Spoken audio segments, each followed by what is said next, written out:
తిరుపతి జిల్లా సత్యవేడు మండలం రాసపాలెనికి చెందిన హేమశ్రీ అనే విద్యార్థిని ఇంటర్ మొదటి సంవత్సరం చదువుతోంది.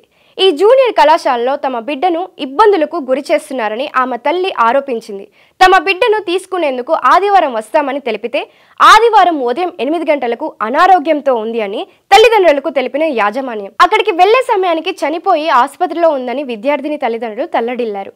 ఈ నేపథ్యంలో వారున్న జూనియర్ కళాశాల యాజమాన్యం తలుపులు వేసుకొని పరారైందని విద్యార్థి సంఘాలు, విద్యార్థిని తల్లిదండ్రులు సంఘటన స్థలానికి చేరుకొని ఆందోళన తెలుపుతున్నారు. విద్యార్థిని చనిపోయినా కూడా కళాశాల యాజమాన్యం కనీసం పోలీసులకు సమాచారం ఇవ్వలేదు. ఫోన్లు కూడా ఆఫ్ చేసుకొని వెళ్లిపోయారు. తల్లిదండ్రులు మాత్రం తమ బిడ్డ మరణంపై అనుమానాలు వ్యక్తం చేస్తున్నారు. అయితే ఇంకా ఫిర్యాదు ఇవ్వాల్సి ఉంది. అన్ని కోణాల్లో దీనిపై పూర్తి స్థాయిలో దర్యాప్తు చేస్తున్నాయి. నెల్లూరు వేదపాలెం సిఐ శ్రీనివాసరావు తెలిపారు. వనంతోపు దగ్గర ఆర్ఎన్ఆర్ ఇంగ్లీష్ మీడియం స్కూల్లో ఇంటర్మీడియట్ ఫస్ట్ ఇయర్ చదువుతున్న హేమశ్రీ అనే అమ్మాయి. ఈ అమ్మాయి తిరుపతి జిల్లా సత్యవేడు మండలం రాసపాలెంకి సంబంధించిన అమ్మాయి. ఇంటర్మీడియట్ ఫస్ట్ ఇయర్ ఎంపీసీ చదువుతూ ఉంది. ఈ అమ్మాయి చనిపోయింది. వాళ్ళ పేరెంట్స్ వచ్చారని నాకు ఫోర్త్ గ్రౌండ్ సిబ్బంది పోలీసు ఫోన్ చేస్తే మేము ఇక్కడికి వచ్చాము.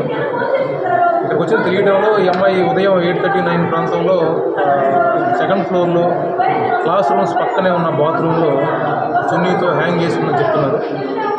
తర్వాత వీళ్ళు సిబ్బంది, ఈ హాస్టల్ సిబ్బంది గమనించి వాళ్ళని ఎన్ఎల్ హాస్పిటల్లో జాయిన్ చేశారని చెప్తున్నారు. జాయిన్ చేసిన తర్వాత డాక్టర్లు పరిశీలించి బ్రాడ్ డెడ్ అంటే వచ్చేనాటిగా చనిపోయింది అమ్మాయి అని చెప్పి డిక్లేర్ చేసినట్టుగా చెప్తున్నారు. వీళ్ళు పేరెంట్స్ స్కూల్ కాలేజ్ దగ్గరకు వచ్చున్నారు. కాలేజ్ యాజమాన్యం పూర్తిగా స్విచ్ ఆఫ్ చేస్తున్నారు, అందుబాటులో లేరు. దీంట్లో ఒక విషయం ఏంటంటే వీళ్ళు పోలీసు కూడా ప్రాథమికంగా సమాచారం ఇవ్వలేదు. 9:30 ఫోన్ చేసి కొంచెం ప్రెజర్ పెడుతున్నారు కాలేజీలో అని చెప్పి సరే మేము వచ్చి మాట్లాడుతున్నాను అని చెప్పాను. సరే ఆ తర్వాత నేను బయలుదేరినాను వచ్చేదానికి.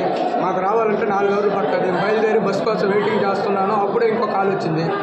కాల్ వచ్చేలా మీ పాపకి సీరియస్ అయింది, మీ పాపకి సీరియస్ అని చెప్పారు. సరే బయలుదేరి వస్తున్నాను మేడం అని చెప్పాను. ఆ తర్వాత నేను ఫోన్ చేస్తే ఎవరు ఇది అవ్వలేదు. ప్రిన్సిపాల్ కాలేజ్ కరస్పాండెంట్ వార్డెన్కి అందరికీ ఫోన్ చేస్తాను, ఎవరు కాల్ ఎత్తలేదు. అర్థం చేసుకోదమ్మా, వాళ్ళు అర్థం చేసుకోమని చెప్పేది అనేసి నన్ను టార్చర్ చేస్తున్నారు. మీరు రండి అని చెప్పింది సార్. 8 గంటలప్పుడు ఫోన్ చేసి నా బిడ్డ బాగా మాట్లాడినప్పుడు మాట్లాడి అప్పుడు లాస్ట్ పెట్టేటప్పుడు ఏడుస్తా పెట్టినప్పుడు మీరు రండి అంటే వస్తున్నావు ఆయన అని చెప్పినాను. సారు వస్తామమ్మా, భయపడబాక, నీకు ఎలాంటి ప్రాబ్లం నేను సార్ వాళ్ళతో మాట్లాడతాను, నువ్వు దేనికి భయపడబాక నాయన, నిన్ను ఎవరేమన్నారు, ఎవరేమనలేదు నిందే కానీ ఎవరేం చేసినారు నాకు చెప్పలేదు సార్, దాపెట్టేసింది.